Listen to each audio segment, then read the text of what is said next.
하늘에는 10이 있는데 나는 왜 10이 없나? 집사쇼 TV. 여러분 안녕하세요. 집도 사기 하는 쇼호스트 집사쇼 TV의 주인장 장지은입니다.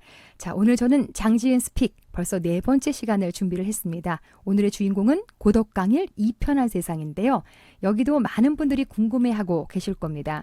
자, 그런데 자세하게 내용을 설명드리기 앞서서 지금 보시면 제가 첫 번째, 두 번째, 세 번째, 네 번째 이런 식으로 시리즈물로 연재를 해드리고 있습니다. 이렇게 해드리는 데에는 다 이유가 있습니다. 그냥 6개월을 쭉 한번 저를 따라와 보시는 것도 좋을 것 같아요. 왜냐하면 그렇게 하다 보면 자연스럽게 여러분이 전에 몰랐던 것들이 보이게 됩니다. 제가 평균적으로 일주일에 한두 편 정도 올려드릴 텐데요. 벌써 몇 편 듣다 보면 서로 비교가 되죠. 그러다 보면 입지에 대한 안목이 생기게 되고요. 나한테 이곳이 적합한 곳인지 아닌지에 대해서도 바로 캐치해내실 수 있다는 겁니다. 그러니까 항상 안테나를 세우고 당첨되려고 전략을 세운 사람하고 그냥 내일 청약이래 해서 예치금도 안 맞추고 세대주도 아닌데 넣는 사람하고 결과가 같을 리가 없습니다. 바로 저는 그걸 기대하는 겁니다. 제가 늘상 공부하자고 말씀을 드리는데 이게 나이도 있으시고 본 업도 있으셔서 책상 앞에 앉아서 공부하기가 너무너무 어려우시잖아요. 그렇다면 이렇게라도 청약 잡지를 무료로 구독한다라고 생각하시고 저와 함께 하시면 될 것 같아요. 아시겠죠? 자, 이렇게 청약 공부를 해 놓으시면 나중에 꼭 청약에 당첨이 되지 않더라도 입지에 대한 안목이 높아져서 그냥 매수를 할 때도 지역에 대한 분석이 이미 끝나버립니다. 여기에도 도움을 받아보실 수 있어서 이렇게 연재해 드리는 것을 주목해서 한 6개월 이상 저랑 함께 하시면 좋을 것 같습니다. 자, 그러면 첫 번째 용산에 대해서 다뤘습니다. 아세아 아파트 재건축. 이것도 한번 들어보시고요. 두 번째 동탄 대방 DMCT 2차에 대해서도 소개를 해드렸습니다. 이거 놓치신 분들 한번 들어가서 보세요. 세 번째 광교 C6입니다. 여기도 그렇게 많이 기다리는 곳인데요. 여기에 대해서 지난 시간에 다뤘습니다. 그리고 네 번째 고덕강일 이편한 세상. 여기에 대해서 지금부터 자세한 소개를 올리려고 하거든요. 오늘도 굉장히 알찬 시간이 될 것 같죠? 자, 놓치지 마시고 끝까지 들어주세요. 지금부터 시작합니다. 집도 사게 하는 쇼호스트 집사쇼 TV. 그러면 본격적으로 시작하겠습니다. 자, 입지 분석 시작을 해야 되는데 자, 제가 알려드린 매뉴얼대로 한번 다 같이 외쳐볼까요? 시작! 역학, 개, 세, 인, 연. 좋습니다. 다시 한번 전 국민이 다 아는 그날까지 다시 한번 역학, 개, 세, 인, 연. 네, 맞습니다. 이렇게 6가지를 꼭 보셔야 됩니다. 역세권, 학군, 개발 호재, 세대수, 인프라, 연봉과 일자리 이렇게 6가지입니다. 청약을 넣기 위해서 이 6가지를 분석을 해야 되고요. 또 하나 요거는 꼭 청약뿐만 아니라 아파트를 매수할 때도 꼭 한번 고려해 보셔야 되는 부분이라서 알려드렸습니다. 자, 그러면 첫 번째 역세권부터 보시겠습니다. 자, 이곳 우리 너무 익숙하지 않습니까? 고덕강일 공공택지지구. 그죠? 여기가 1지구. 여기에 뭐 있었어요? 지난번에 분양에 나왔던 고덕강일 제1풍경채. 그리고 여기는 어디예요? 2지구. 힐스테이트 리슈빌 강일이 여기 있습니다. 그리고 여기가 3지구. 맨 마지막에 남은 구역이죠. 여기에 대림건설이 짓는 대림 이편한 세상이 들어서게 되는 거죠. 자, 그러면 이제 역세권 위치 파악이니까 자세히 보시면 여기가 5호선이 지나가는 노선입니다. 자, 보세요. 이게 보라색으로 되어져 있는 5호선 하남 미사까지 연장이 됐고 개통이 다 됐습니다. 그런데 여기만 지금 개통이 안 된 거거든요. 요 강일역이 언제 개통이 되느냐? 바로 이달에 2021년 3월에 개통이 됩니다. 그러면 이 이편한 세상은 바로 역세권 아파트가 되는 거죠. 어떻게 보면 힐스테이트 리슈빌 강일이나 제1풍경채보다도 더 먼저 이미 전철이 깔려 있는 상태에서 아파트가 지어지는 거니까 훨씬 더 역세권, 전철의 수혜를 더 많이 볼 수 있는 그런 지역이라고 볼 수 있겠습니다. 자, 이렇게 해서 5호선이 하나 지나가고요. 그 다음으로 황금 노선이라고 하는 9호선입니다. 9호선이 여기까지 끊어졌다가 그리고 나서 연장이 되네 안 되네 이런 얘기가 나왔었거든요. 그러다가 힐스테이트 리슈빌 강일 있죠. 여기에 1순위 청약을 하기 바로 전날 왕수까지 연장되는 걸로 발표가 나버렸습니다. 그래서 그 전날까지도 여기 청약을 할까 말까 고민하셨던 분이 그 기사를 보셨다면 확신을 갖고 청약을 하실 수 있었겠죠. 그래서 여기는 9호선이 연장되는 걸로 확정이 났습니다. 그러면 요쯤에 여기 하나 생기겠죠. 그러면 여기서 걸어서 9호선을 타기 위해서 10분 정도 걸어가시면 바로 타실 수 있으니까 더블 역세권이라고 말씀드리기는 조금 그렇습니다만 9호선도 멀지 않다라고 보시면 될 것 같습니다. 자, 조금 더 자세히 보시겠습니다. 5호선 강일역이 3월에 개통을 하고요. 9호선 연장이 확정됐죠. 그리고 아까 보셨던 그 핑크색의 강일역 있죠. 이편의 세상 바로 앞에 이 강일역에 BRT라고 해서 간선 급행버스라고 있습니다. 간선 급행버스가 출발하는 곳입니다. 출발하는 곳, 그리고 그 밑으로 지하 환승센터가 들어서게 됩니다. 강일역 주변이 굉장히 좋아지죠. 그 다음에 주변으로 보시면 올림픽대로, 외곽순환고속도로, 세종포천간 고속도로가 2024년에 개통이고요. 고덕대교, 강동대교, 수석대교 등등이 전부 다 개통이 될 예정인데요. 그거는 그림을 보면서 설명을 드리겠습니다. 이 지도를 보시면 이편한 세상은 바로 여기에 위치합니다. 여기 빨갛게 보이는 요곳입니다. 자, 근데 여기 파랗게 지내는 이 도로가 뭐예요? 이게 외곽순환고속도로고요. 그 다음에 여기 길게 아래로 내려오는 이게 뭐냐면 포천 세종간 고속도로, 제2경부고속도로라고 불리우는 그 고속도로가 이렇게 여기로 지나갑니다. 그리고 여기가 이제 올림픽대로인데 올림픽대로를 확장 공사를 할 예정이고요. 도로망이 굉장히 좋죠. 그리고 지하철은 아까 말씀드린 여기 5호선 지나가고요. 그리고 여기 노랗게 9호선 왕수까지 연결되고요. 그리고 8호선 이렇게 해서 별내로 넘어가고요. 그 다음에 다리도 보시면 강북과 강남을 연결하는 이 다리도 여기가 지금 천호대교, 그리고 구리 암사대교, 그리고 요거를 연결해야 되잖아요. 여기가 고덕대교, 그리고 여기가 강동대교, 그리고 9호선이 이렇게 타고 넘어가야 되잖아요. 요 다리를 놔야 되는데 이게 수석대교, 그리고 맨 끝이 미사대교. 이렇게 해서 다리만 하더라도 어마어마하게 고덕동으로 집중되어져 있습니다. 그래서 제가 지난번에 제일 풍경채를 분석해 드릴 때 위치가 굉장히 좋다라고 말씀드렸고, 역시 힐스테이트 리슈빌도 마찬가지고요. 그 아래쪽으로 외곽순환고속도로를 타고 내려오면 만나실 수 있는 이 부분, 이편한 세상도 입지가 굉장히 좋다라고 보시면 되겠습니다. 다음으로는 학군 분석해 드리겠습니다. 자, 학군은 사실 우리도 아이를 키워봐서 아시겠습니다만 초등학교나 중학교도 물론 중요합니다만 이 고등학교가 좋은 곳, 이 동네는 학군이 전체적으로 좋습니다. 물론 고등학교는 지원해서 가는 거지만 여기 고등학교에 우수한 인재들이 모이는 그 동네는 중학교도 좋고 초등학교도 좋더라고요. 미리 이사 와서 여기 자리를 잡고 지내시다가 초, 중, 고 다 보내는 거죠. 그런 면에서 본다면 이 배재고등학교 굉장히 명문이죠. 그리고 한영 외고, 설명이 필요 없는 그런 학교입니다. 외고 중에서도 1, 2위 하는 곳이 이 한영 외고니까요. 자, 이렇게 해서 좋은 고등학교가 있고, 이번에 청약할 곳은 여기 이편한 세상, 여기 보라색인데 이 주변에도 초등학교가 많고, 그리고 이쪽에 초등학교와 중학교를 새로 지을 예정입니다. 신설된 학교에 아이가 배정이 될 거다라고 보시면 될 것 같아요. 학군도 괜찮네요. 그리고 이쪽에 학원가가 굉장히 좋은 게 잘 형성이 되어져 있어서 이 동네가 학군이 굉장히 좋습니다. 다음으로는 역학계의 개발 호재 보시겠습니다. 자, 강일역은 서울 동남권의 교통 허브로 개발이 될 것으로 예상이 되는데요. 일단 5호선이 들어온다는 것만으로도 굉장한 호재죠. 그것뿐만 아니라 광역 환승센터가 들어설 계획입니다. 이건 뭐냐면 지방에서 온 버스가 여기서 멈춰서게 되고 버스나 지하철을 통해서 환승할 수 있는 센터가 들어서는데, 요거는 외국에 나가보시면 버스터미널이 지하에 들어가 있는 경우가 많잖아요. 그런 식으로 지어질 계획입니다.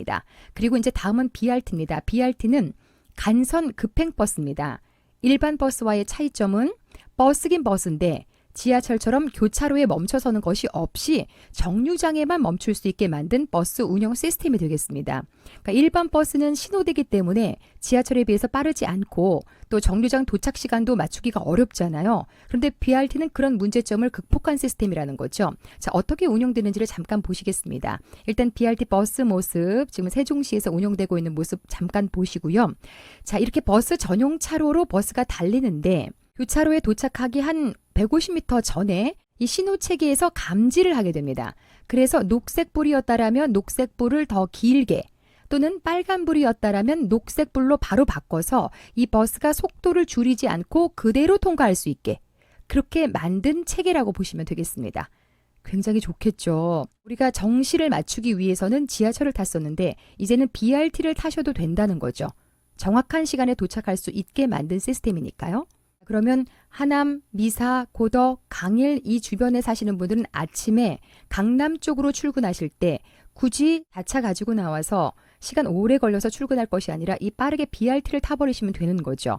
또는 5호선을 이용하시면 되고요. 그래서 이 강일역이 엄청난 교통의 중심이 될 것으로 보입니다. 그 다음에 강동 공영 차고지 또 환승 주차장 이렇게 들어서게 됩니다. 자, 다음으로는 역학 개세 인해 인프라 보시겠습니다. 강동구는 이미 인프라가 다 구축이 되어져 있습니다. 그런데 여기에 더 좋은 것들이 들어오기 때문에 강동구가 더욱더 개발이 될 거라고 말씀을 드리는 거죠. 자, 일단 강동구는 베드타운이었습니다. 일자리가 많지 않기 때문에 근무를 하시고 퇴근해서 자러 들어가는 지역, 이거를 베드타운이라고 하잖아요. 그런데 일자리와 주거가 함께 공존할 수 있는 자족도시로 거듭날 예정입니다. 자, 45만 강동구는 도시 재정비가 끝나는 2023년에는 55만으로 인구가 늘어나게 됩니다. 그렇게 되면 서울에서 인구가 세 번째로 많은 대형 자치구로 등극하게 되는 거죠. 그 다음에 이제 일자리가 어디가 많이 늘어날 예정이냐면 이 비스밸리가 들어오게 됩니다. 여기가 자체 고용 인원만 하더라도 3만 5천 명인데요. 이케아라든지 아이파크몰, CGV, 또 호텔 입주도 추진 중에 있고요. 강동구가 고덕과 하남미사, 남양주를 연결하는 브릿지 역할을 하게 될 것으로 보입니다. 자, 이렇게 강동구도 좋아지고 또 강일역 주변도 이렇게 좋아지고 그러면 강일역 바로 역세권에 있는 이 편한 세상은 엄청나게 좋아지겠죠. 자, 그러면 지금부터는 분양 내용에 대해서 설명을 드리겠습니다. 집사쇼 TV.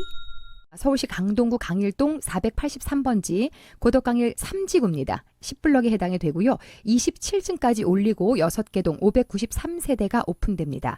자, 84제곱미터, 101제곱미터 이렇게 나오는데요. 84제곱미터가 조금 더 많습니다. 415세대, 가점제 100%로 뽑죠. 85제곱미터 아래는 100% 가점제입니다. 그리고 85제곱미터가 넘어가게 되면 그 다음부터는 가점제 50%, 추첨제 50% 이렇게 뽑습니다. 여기는 투기 과열지구 그리고 분양가 상한제가 적용되고 있습니다. 그래서 서울 2년 이상 50%, 경기 인천 서울 2년 미만 50% 이렇게 뽑습니다. 자, 이번에는 자격 요건 설명드립니다. 무주택 세대주만 1순입니다. 통장 가입 24개월 이상 넘어야 되고요. 과거 5년 이내에 당첨된 세대에 속하지 아니한 자여야 합니다. 그다음에 예치금 충족하셔야 되는데 자, 예치금에 대해서는 제가 매번 강조해 드리고 있습니다.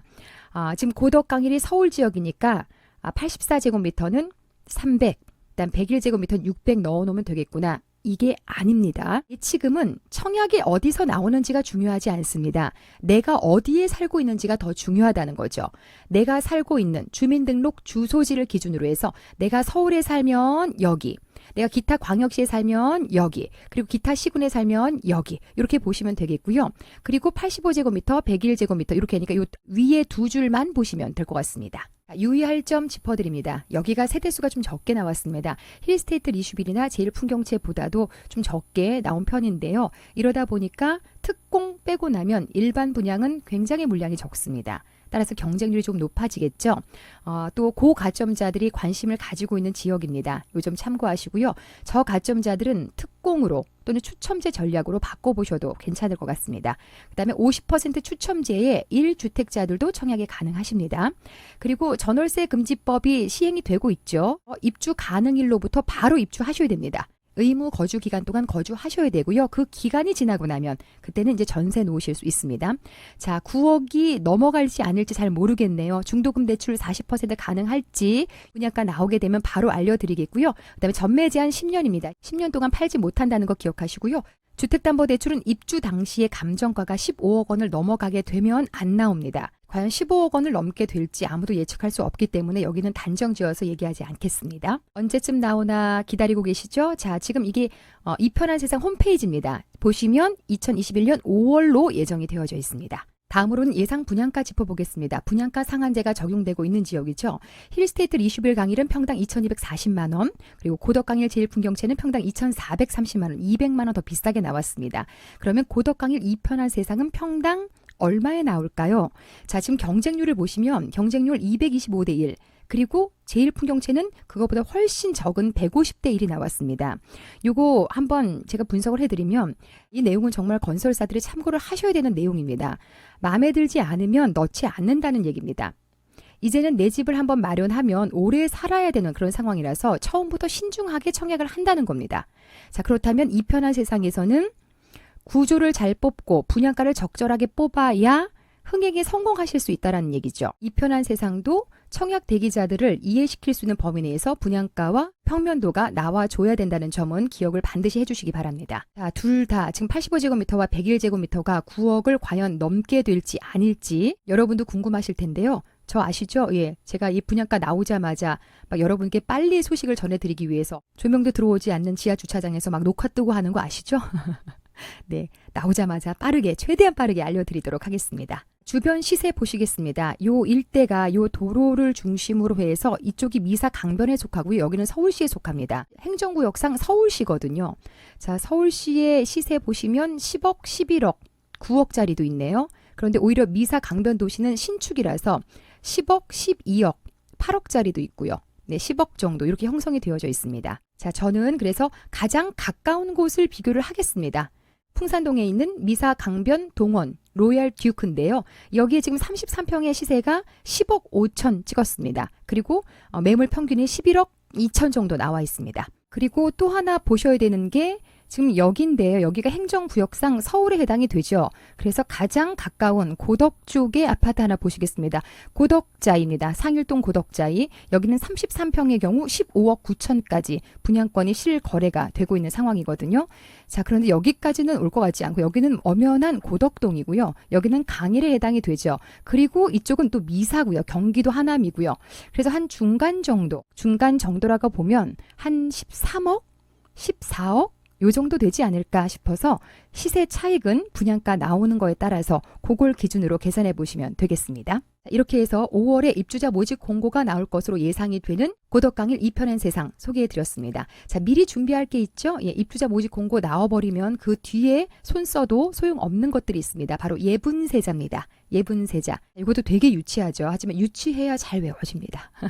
그래서 예분세자를 만나자 제가 만든 거예요. 일단 예치금 아까 말씀드렸죠. 주민등록 주소지에 맞게 미리 넣어 놓으셔야 되고요. 입주자 모집 공고를 이후에 맞춰 놓으시면 소용이 없습니다. 다음으로 분리세대.